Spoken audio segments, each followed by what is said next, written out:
Hey, oozes and bunnies. This is a preview of the most recent Party Planning, an extra podcast that the Join the Party crew makes for our Patreon. If you want to listen to the whole thing, go to patreon.com/jointhepartypod. Check out this preview.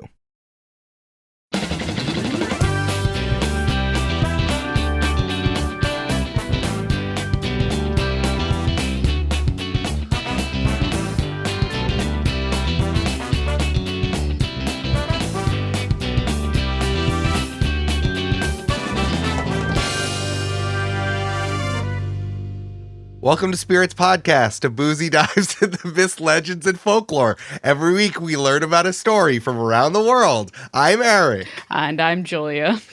But Julia, what are we doing here today?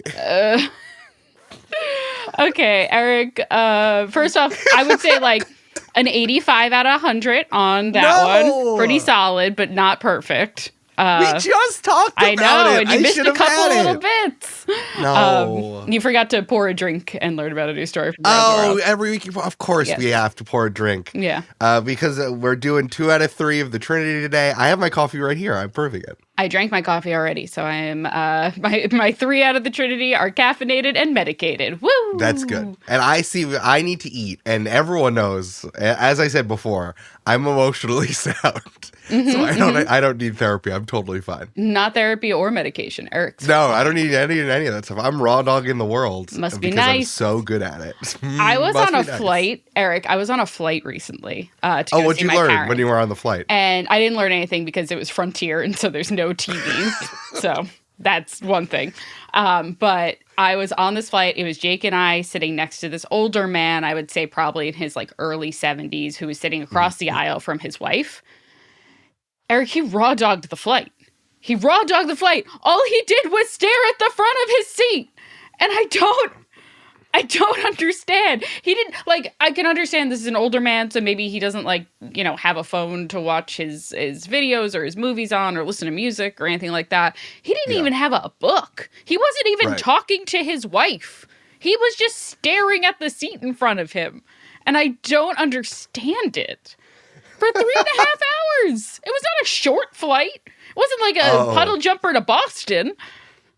3.5 hours. Sorry.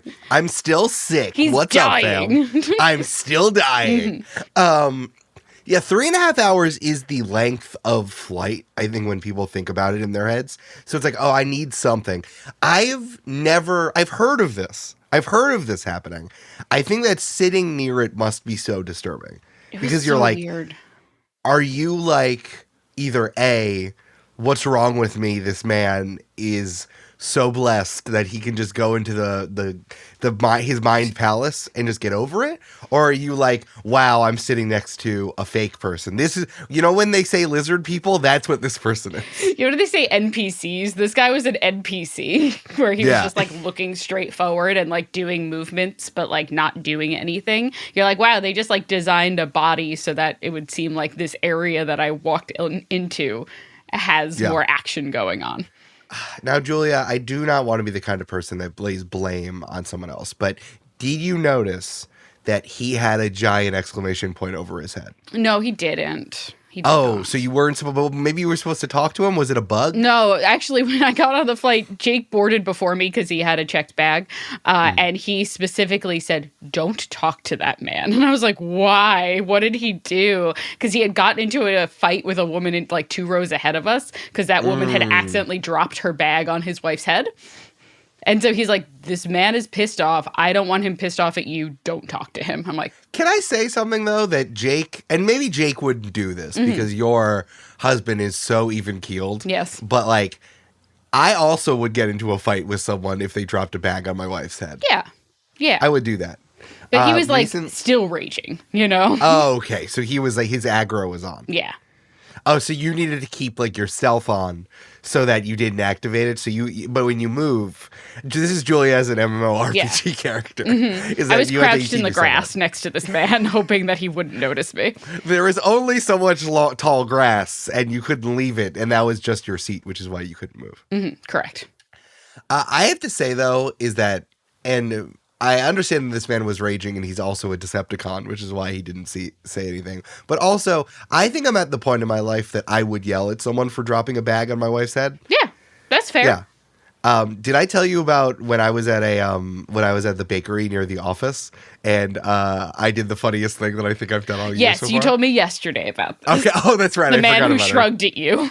Right. Okay, so I'm gonna say it again because it was really funny. I wanted to say it. So there's a bakery near our apartment in the office that's like super super cool and super busy. And there's always people going in there, especially on the weekends.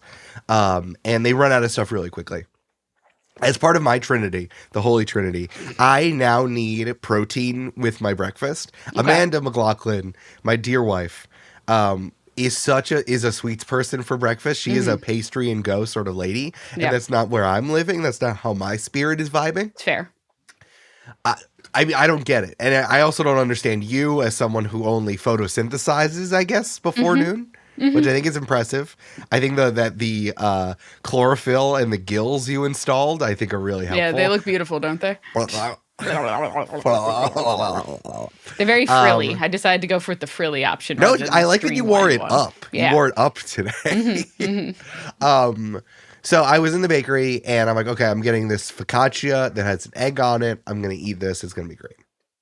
And there's like a bunch of people in this bakery because it's very busy. And there's like you walk through kind of like a queue that's like in a square, and there's like glass partitioning, and it's like a bakery, so you see everything, right? So I saw the focaccia. I'm like, I want it. The woman who was working on me, the bakery lady, was like, okay, great, I'm gonna go grab it. And then someone else, one of the other bakery people, pulled over and said, no, I'm getting this for my guy. And it's the guy standing in front of me who I haven't noticed yet because I'm in line, and it's a long line. Yeah, and you don't look at other people. You're a New Yorker. No, why would I? Get out of here. Absolutely not. And he's like 6'3" and wearing like a puffer jacket. And I'm just like, oh, you make $500,000 a year. I hate you so much. Doing something that's like morally unethical. Like you code for missiles to be better at missiles. Probably. Like he works for Raytheon. We get it. He puts the Raytheon in Raytheon. Or maybe his name's Ray. Raytheon. He puts the Etheon in Raytheon. Yeah, he's an EV evolution. Yeah. He's putting firestones into the missile. Jesus Christ. Okay. So he turns to me, and he's this guy, and he turns to me, and he shrugs like this. He's like, and he's like, oh, I got the thing you wanted. I wanted it. Because again, Brandon shrugs all the time. And he's just like, I don't know. It's because Brandon is anxious and he wants to end a conversation where he doesn't know something. Correct. And I'm like, and I still don't like it because the shrug emoji, the shrug emoji on Slack is like, not my problem. And this guy did that in person. Yep. He did it in person. And here's what I did, Julia. Because this person decided to have a human interaction with me when I didn't start it, because we're in New York and we don't need to do that. We don't need to if I talk to was each in other. Respectfully, if I was in Columbus, Ohio at a fancy bakery and someone did that shrug, we would have already been talking about like how the Columbus Blue Jackets have been doing that season. Julia, what sport is that? Baseball. It's hockey, but then that was a hard one. Okay. That was a hard one. Right. That's on me. Hockey's the one thing I should know, so that's on me actually. The Blue Jackets were one of those weird expansion teams in the mid 2000s that have like epic names, like the Minnesota Wild. Are they still started around the Blue Yeah, Jackets? yeah. Okay, all right. I mean, it's the Midwest. It's a Midwest. It's a hockey place. It's cold. That counts. Sure. I know the Minnesota Wild. They're good. They are good, and they have a fun. And they're one of the really few teams that are not a like multiple of something, like Rangers, yes, singular team names. Yeah. You know, I love that. Okay, so yeah, okay, so he shrugs at me. He shrugged at me, and he's like, "Sorry," and I look at him right in the face, and I say, fuck you. And then I turn and continue my conversation with the bakery woman. You're and like, just get me coffee then. I was like, oh yeah, give me a cinnamon bun. That's fine. And I'm like, I'm going to be so angry later. And I ate a meat stick at like 10:30 that day. I'm like, feels I can't. right. Yep. I can't. And I felt him deflate next to me. I really did. He's like, oh, did I really make him mad? But I didn't escalate. I didn't like go after him further. I just said, fuck you to his face. And then I turned back and continued. Yeah, that's probably a man who thinks he's charming and therefore can charm anyone with like a little, oh, sorry, it's not my fault Yes. that I also wanted the thing that you wanted. It's like, no, you're just 6'2". You're just How dare 6'2". you be so tall, sir? How dare? That's cool. The first time that I learned that like being over 6 feet actually had a psychological effect on others, I'm like, oh, this makes a lot more sense about things that's happened to me and how I understand the world. Mm-hmm. Yeah. It was just crazy. I just remember distinctly learning, like seeing that like a pop science article about it on like Slate or something. And I'm like, oh, wait, that's real. That one's a real one. Eric, I have a question for you. Oh, yeah. Let's see this pivot. Let's do it. Out of all of the 7 evil X's that a DMPC might have, how many are over 6 feet? Oh, interesting. I think at least 3. Yeah. Definitely at least 3 if from the categories that I've laid out for us. Great. Julia, this was your idea. What are we doing Yes. today here on the character creation lab? Which you've noticed because there's been beakers and we around us bubbling and we're wearing white coats. Yeah, there's a Tesla coil over there. It's just making loud noises. That's cool. There's Teslas in my room and he's just making loud noises? No. Okay. But it's David Bowie as Tesla from The Prestige. That's okay. We're okay with that. So basically, I had this idea the other day, and it seemed like such an Eric idea that I had to share it with you.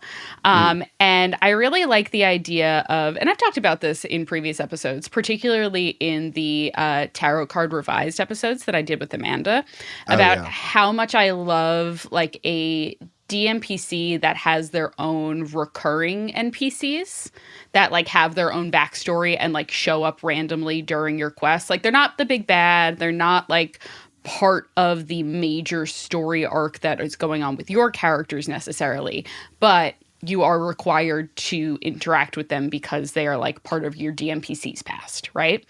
Yeah. And I was thinking how funny it would be to have a la Scott Pilgrim, like the DMPC's evil exes show up throughout your plotline.